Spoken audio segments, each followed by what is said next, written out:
I'm Lindsay Mercado, and I am so excited to have you joining me today. Last time we talked about how to trust God if you don't see any proof that He's working. And that can be a really hard situation to be in. So if you want to go see that video, you can click at the link below. But today we are going to be talking about how to know if you're making the right decision. I'll be honest, right from the start, there's not a 100% foolproof way to know every single time that you're making the right choice, because God's not Siri, just saying turn right, turn left, go straight, make a U-turn. He's not just there to give you directions. He's there to have a relationship with you.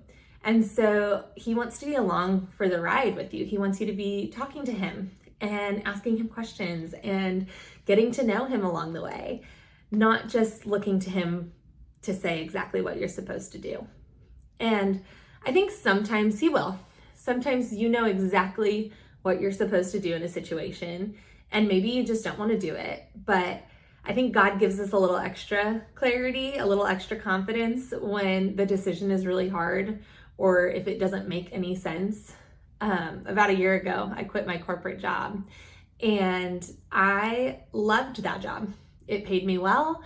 I was able to be a stay-at-home mom at the same time as working full-time, which was incredible. I loved the team. I loved the company. And I knew without a shadow of doubt that God was calling me to quit, that He was telling me to leave.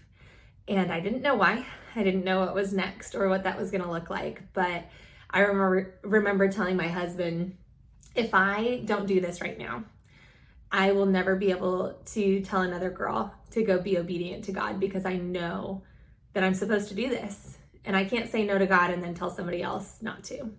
So I did. I quit my job. And if you're in that situation and you know without a doubt what you're supposed to be doing, go do it. Go be obedient. Make that decision right now and do whatever you have to do to say yes to God, because it is the best decision that you'll ever make. You'll get to see God move in ways that you never would have if you turned Him down. But I think there's also times when we're 50-50 on a decision. We're a straight split and have no idea what to do. And I think there are a few things that we can do in those situations to get a little more clear on making the right choice. The first is that we need to seek God's direction. We need to pray about it. We need to read some scripture. And I think a lot of times for me, I am really good about asking everybody else what they think I should do, or talking to my family about it and my friends about it, or worrying about it so much that I feel like I've prayed about it. I feel like I prayed because it's been in my mind so much that I think I've probably at some point brought God in on it. But a lot of times I haven't.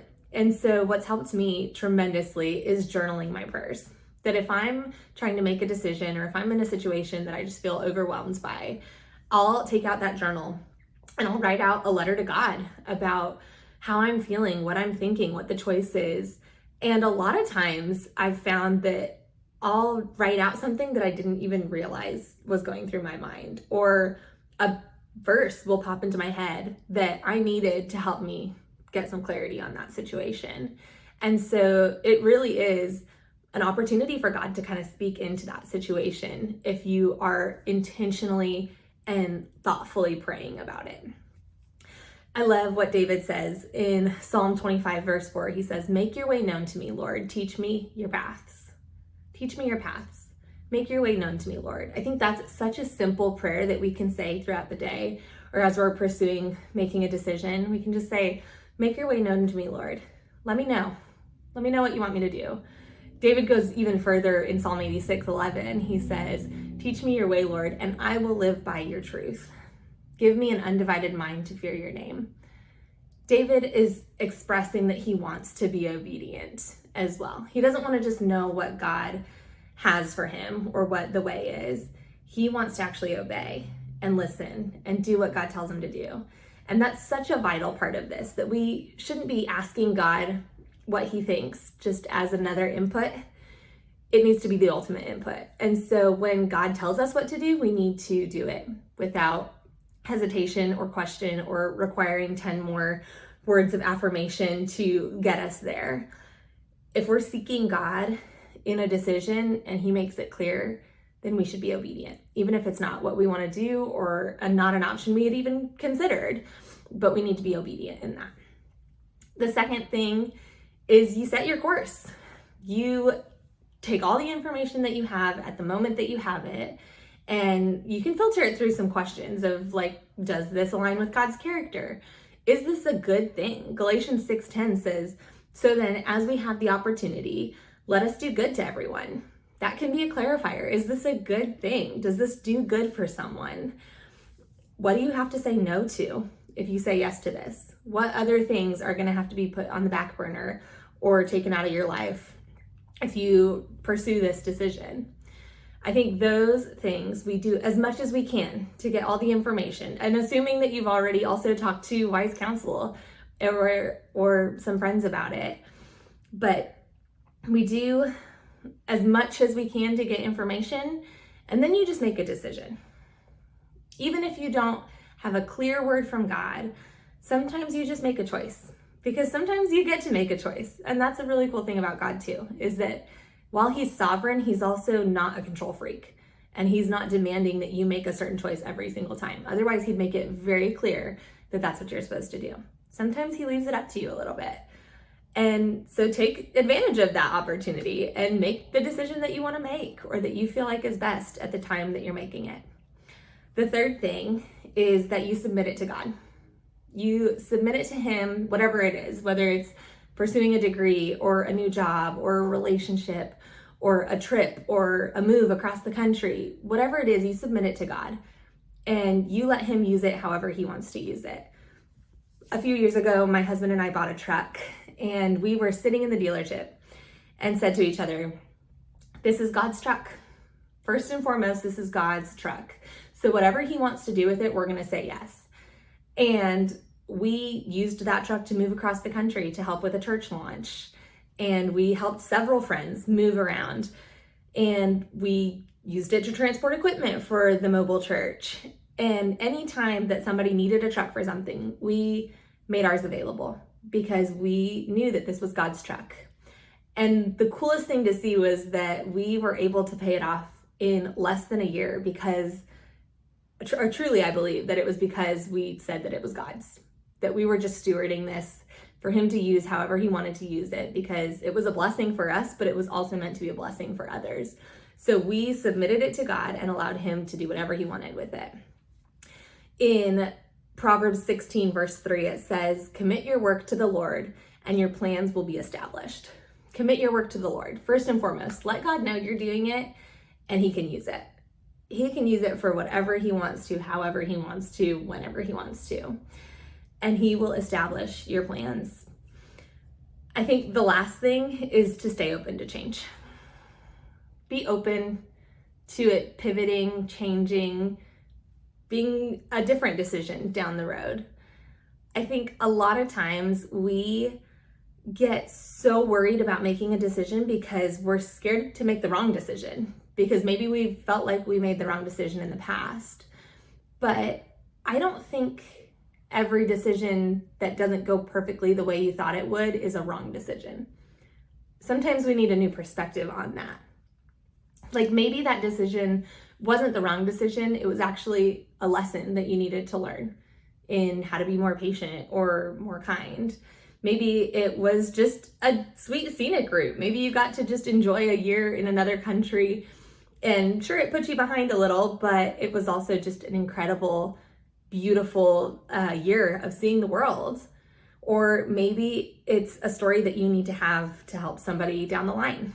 Maybe that relationship wasn't the wrong decision, but someday you're going to use it to help encourage another woman who's in a relationship like that and tell her your story.